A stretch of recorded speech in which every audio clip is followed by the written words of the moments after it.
listener, and a very warm welcome to today's edition of New Life program. This is Adventist World Radio, the voice of hope, and I'm your presenter, Imelda Ariso.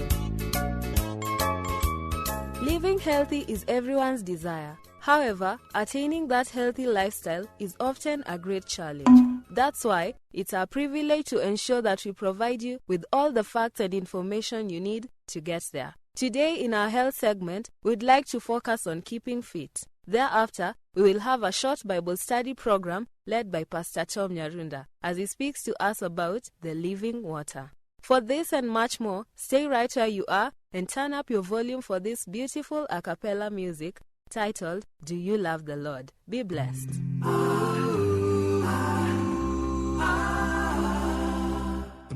Do you love the Lord?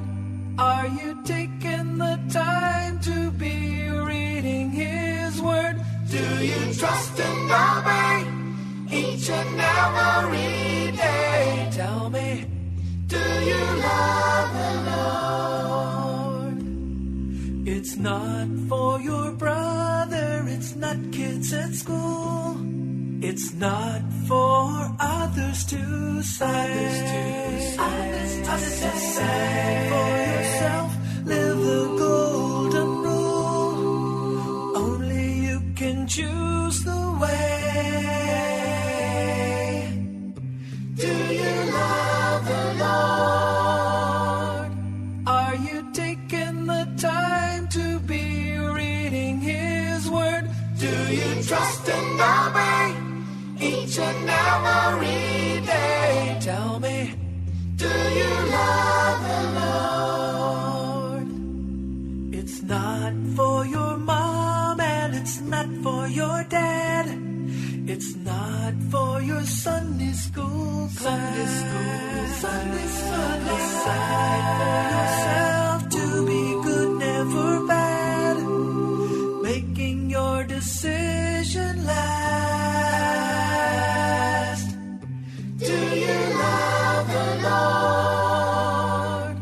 Are you taking the time to be reading His Word? Do you trust and obey each and every day? Tell me, do you love the Lord? Do you love the Lord? Are you taking the time to be reading His Word? Do you trust and obey each and every day? Oh, tell me, do you love the Lord?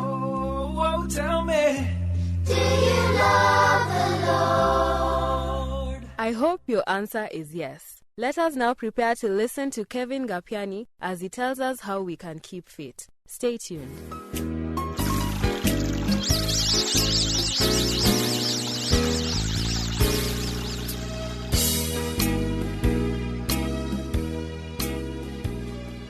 Modern life can be the enemy of the body.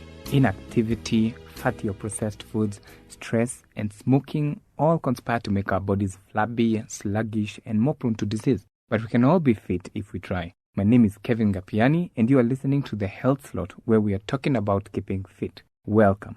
Fitness requires a good deal of hard work and effort. But for those who put the effort in, the benefits soon become clear. These people are likely to live longer and feel and look better too. Everyone can benefit from regular exercise, no matter what age, weight, or how out of shape they may feel. And depending on the exercise chosen, it can take as little as 10 minutes a day. Also, in most cases, health is no problem either. Anyone with a pre-existing condition should first see the doctor for advice on the most suitable type of exercise. So there are no excuses preventing you from becoming more active. By raising your activity levels, you will gradually improve your overall fitness. This will also give your metabolism a boost, which allows you to burn the calories in the food you eat quicker and more effectively. Never throw yourself in at the deep end with a vigorous exercise program without working it up gradually. This will only result in early discouragement, and it is potentially harmful. Decide on a suitable program of fitness. Certain exercises are intended to produce certain results. For example, mobility exercises, strengthening exercises, and heart and lung exercises. Mobility exercises cover those exercises that actually move the joints and muscles. Strengthening exercises are designed to build up strength in the arms, abdomen, and legs. Heart and lung exercises are perhaps the most important. The heart is a muscle and should be lean and work at a peak of fitness. Your time and willingness may be limited, and so it is important to plan a suitable scheme when all types of exercises are done regularly. That is 3 or 4 times a week. It is also important that you choose exercises that appeal to you, or you will become discouraged. It would be advisable to spend, say, 10 minutes each day doing some sort of exercise which make you breathless. Then at least 3 times a week, you should aim to take a period of constant, vigorous exercise. You could even substitute this for a period of digging in your garden or even dancing. This form of exercise should last for at least 20 minutes. Exercise should be vigorous. It is quantity rather than the length of time you actually take to do it that counts. We can all greatly improve our levels of fitness. Lack of exercise will result directly in lack of overall physical fitness and an increase in weight. Therefore, an important part of a fitness program is to lose those few extra pounds. Very few fit people are fat, and being overweight makes people much too tired to be very active. Regular exercise is the best and most advisable way to lose weight, but a change in diet may be necessary. What the body requires is a balanced diet, one that provides the body with sufficient proteins, vitamins, and minerals, and dietary fiber. Try to cut down on fatty foods, such as dairy produce and fatty meat, and substitute chicken and fish instead, preferably grilled and baked. Also introduce more fiber into your diet, such as wholemeal bread, wheat bran cereals, and fruit and vegetables. Cut down, but not all of it. All high-calorie foods. We all need some to provide the body with energy. Many people embark on a fitness program thinking that they will become fit overnight by way of some miracle. But this will not happen. Fitness can only be achieved gradually and with some effort, but the rewards are very worthwhile. For example, the weight will begin to slip away. The muscles will become toned and more physically attractive. You feel more energetic, your spirits will rise, and your health will greatly improve. We come to the end of our program and encourage you to follow these tips for a healthier life. Until next time, I have been your host, Kevin Gapiani. Keep healthy and see you at the top.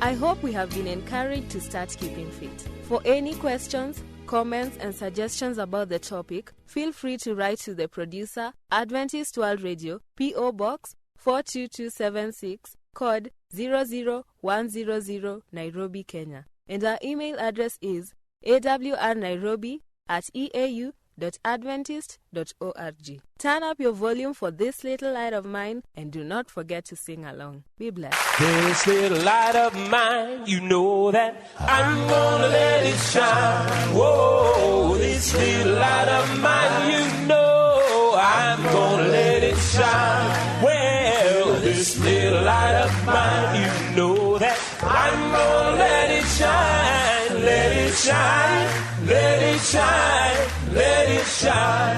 Whoa,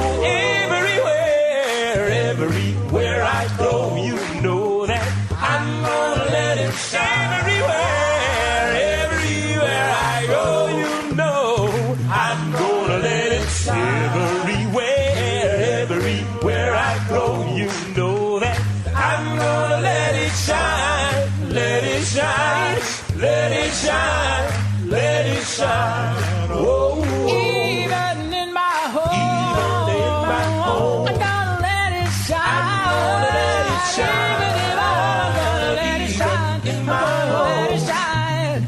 I'm gonna let it shine. Let it shine. Even in my soul, I'm gonna let it shine. Let it shine. Let it shine. Let it shine. Whoa, whoa. Don't let Satan blow it out. I'm gonna let it shine. Don't let Satan blow it out. I'm gonna let it shine. Don't let Satan blow it out. I'm gonna let it shine. Let it shine. Let it shine. Let it shine. Whoa, whoa. No. I'm gonna let it. I'm going to let it hide it under a bushel. No. I'm gonna let it shine, hide it under a bushel. No. I'm gonna let it shine, let it shine, let it shine. Come on and sing this with us. Let me hear y'all sing this with us. Here we go. Come on now. Here we go. This little light of mine. Oh, I can't hear you.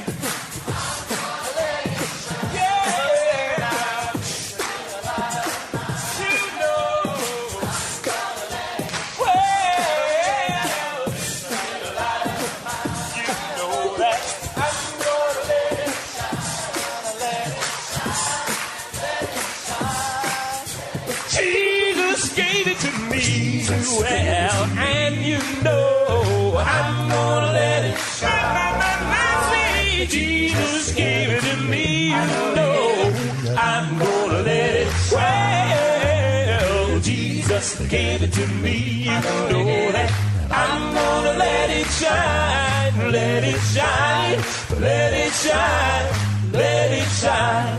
Oh.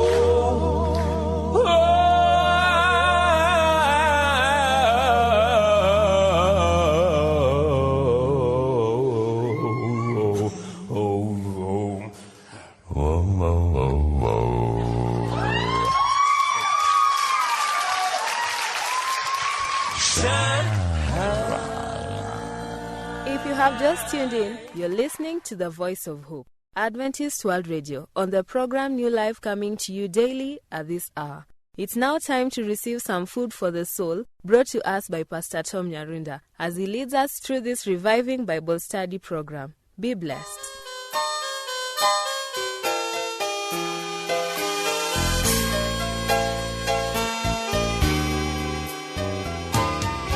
Hello listener, and welcome once again. Our devotional today is entitled The Living Water. I'm reading a very interesting verse in the book of Jeremiah chapter 2 and verse 13. It reads in the New International Version, "My people have committed two sins. They have forsaken me, the spring of living water, and have dug their own cisterns, broken cisterns that cannot hold water." Water is one of Earth's substances which we use over and over again. It is, in fact, indestructible. The last cold, sparkling glass which you quenched your thirst has been around since the creation of the world. The water you used to wash the dinner dishes may once have been part of King Nebuchadnezzar's bath water, or it may have floated in the lordly barge of Joseph along the Nile River. It may have been carried by slaves to serve the palace of Caesar. Perhaps it has filtered through the mud flats of the mighty Amazon, or maybe it used to be part of an ice cave in an Arctic glacier, and it's probably had experience as clouds, rain, snow, and steam as well. What you so casually enjoy in your shower or swimming pool or at the kitchen sink really deserves careful consideration. Moreover, water is not just a gift for man's physical well-being. It has to do with his spiritual life as well. Another feature of water is its indispensability. Without it, life could not exist. Its absence creates famine and deserts in a shockingly short space of time. No wonder that God describes his divine blessings in terms of water. He says, "For I will pour out water on the thirsty soil, streams on the dry ground. I will pour my spirit on your descendants, my blessing on your children," in Isaiah 22 verse 3. In the same spirit, the prophet Joel assures us that a fountain will flow out of the Lord's house in Joel 3 and verse 18. Likewise, the believer who has drunk freely of the water of life himself becomes a source of blessing. "Whoever believes in me," as the scripture has said, "streams of living water will flow from within him." John chapter 7 and verse 38. Some of us live in tropical climates, however, which are visited regularly by ample rainfall, and others also have suburban addresses in large, well-engineered cities where the Public Works Department keep a steady flow of clean water piped directly into our homes. Thus, we tend to forget that water is a precious possession. Like King David, we may need a traumatic experience to remind us. At one time, the Philistines were occupying David's hometown of Bethlehem and had driven him and his army into guerrilla warfare. Somehow, amid the stress of his situation, he longed for water from home. "Oh, that someone," he said, "would get me a drink of water from the well near the gate of Bethlehem." Immediately, 3 of his loyal followers broke through the enemy lines, drew the water from the well, and carried it back to their chieftain. Stunned by the depth of his men's devotion, David couldn't even taste of the cup. Instead, he poured it out to the ground as a libation, an act of worship, saying, "Far be it from me, O Lord, to do this. Is it not the blood of men who went at their risk?" 2 Samuel chapter 23, verse 15 and 19. Though identified as the land flowing with milk and honey, Palestine has always been just a hair's breadth from reverting to the desert. Well digging opened up underground water sources, and the ownership of wells has always been a serious matter indeed. Both Abraham and Isaac had conflict with their neighbors over the wells. The one they dug at Beersheba means the well of 7. And there Abraham called for a sacrifice of 7 lambs and a peace treaty with Abimelech, recorded in Genesis 21, verse 25 to 35. Wells often acquired special names like these. Underground water may also emerge as springs in the valleys. No one has had a keener eye for the beauty of flowing water than the Hebrew and other desert dwellers. The psalmist celebrates the loveliness of the Baca Valley. They make it a place of springs. The autumn rains also cover it with pools. Again, he rejoices in the life which the valley creeks and waterfalls give to the land. You care for the land and water it. You enrich it abundantly. The streams of God are filled with water to provide the people with grain, for you have ordained it. That is the book of Psalms 65 and verse 9. In the love song of Solomon, the lover praises his bride. You are a garden fountain, a well of flowing water streaming down from Lebanon. Let no modern observer, lulled by convenience, overlook the significance of water and its spiritual meaning. Jesus' most profound discussion of himself as the water of life was delivered to the woman of Samaria. He met her suitably at Jacob's well, a place where even today a traveler may still draw a bucket of cold water on a hot day. What the woman had that day had been the forecast centuries before, when the prophet said, "A fountain will be opened for the house of David to cleanse them from sin and uncleanliness," in the book of Zechariah, chapter 13 and verse 1. The house of David only? No way. That day at the well, Jesus demonstrated that if the invitation could include the outcast woman, then it could include everyone. Everyone who drinks of this water, he said, will be thirsty again. But whoever drinks the water I give him will never thirst. Indeed, the water I give him will become in him a spring of water welling up to eternal life. Almost the last words in the Bible have to do with the water of life. They are Jesus' final appeal in the book of Revelation chapter 22 and verse 17. The Spirit and the bride say, "Come." And let him who hears say, "Come." Whoever is thirsty, let him come, and whoever wishes, let him take of the free gift of water of life. Thirst, the craving for water, is a terrible, overwhelming desire because our very lives depend on it. So who would think of rejecting the living springs of God, or for choosing to drink the stale, evil-tasting water from his own broken cistern? Surely, no other portrait of Christ is more comprehensive. The life-sustaining power of water, the refreshment of streams in the desert, the beauty of living fountains, the depth of cool wells, the calm of little ponds, the security of big reservoirs and quiet lakes, the energy of foaming rapids and spillways of dams, the steady, strong thrust of water-turning wheels, the mysterious vitality of hidden springs high in the mountains. They are, in fact, the source of thundering waterfalls and the mighty rivers that surge out to the sea, or the infinite breadth of the ocean itself. And, at last, the absolute indestructibility of water. To be sure, we can hardly see Jesus in a more lovely and complete way. May God bless you. Exalt the Lord our God. He is worthy to be praised. Exalt the Lord our God. He is worthy to be praised. Exalt him, for he is holy. Exalt him, for he is holy. Exalt him, and with your voices raised, exalt him, for he is holy. Exalt him, for he is holy. Exalt him, and he's worthy to be praised. Exalt the Lord our God. He is worthy to be praised. Exalt the Lord our God. He is worthy to be praised.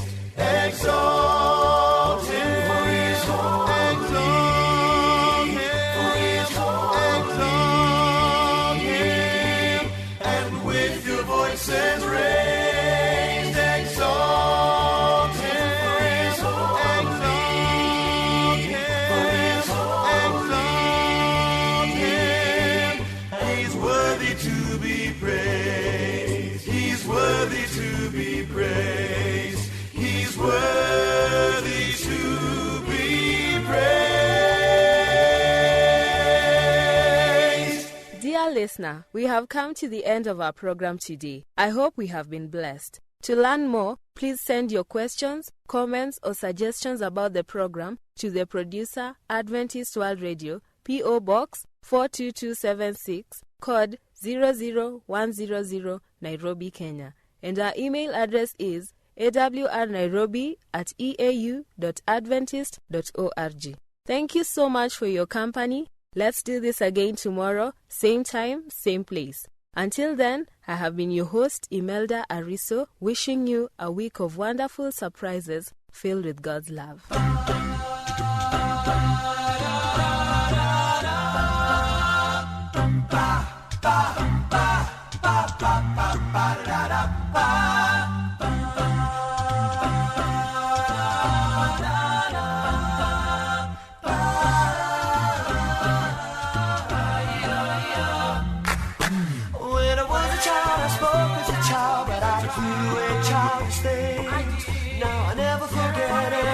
Suspect that we are the children of our King. Yeah. Now that I'm a man, I do what I can to find what my Father wants for me. I gotta be humble and kind as I change my mind as we're growing in His family. Yeah. I can't keep on moving when I'm seeing His glory. I can't quench this fire that's in my soul. I can't quench this fire He's put in my soul. Oh, my soul. You gotta grow up, get ready, get ready. On the things that you know. Just because you're older doesn't mean you're going cold. You wanna be bolder as you find already. Yeah, you gotta go up. Be lost and lost to the flow. Don't you lose that childlike trust in Him. Shove it up, up.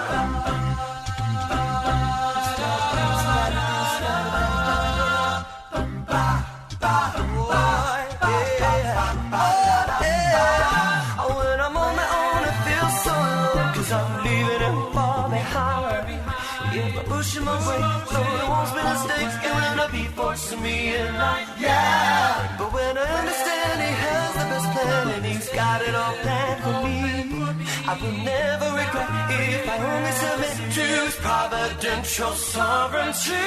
I can't keep on moving when I'm seeing His glory. I can't quench this fire. Yeah, I can't quench this fire He's put in my soul. You gotta get up and get ready. Let the child I trust you. Grow up, get ready. Feast upon the things that you know. Just because you're older doesn't mean you're going colder. Wanna be bolder as you find already. Yeah, you gotta go up.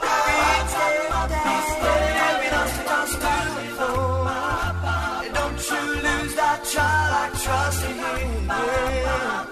Oh, no one can explain the trials and struggles I've been going through. Growing pains and heartaches flood my way. Always feel when I take charge of all the things I'm going through. Instead of hearing what He has to say, hey, you got to grow up, get ready. Feast upon the things that you know. find a radio, yeah, you gotta go up each day. Yeah, you lost the toss to the floor. And don't you lose that child, I trust in you. Yeah. Shove it up, up.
If it wasn't for the lighthouse, my ship would be no more.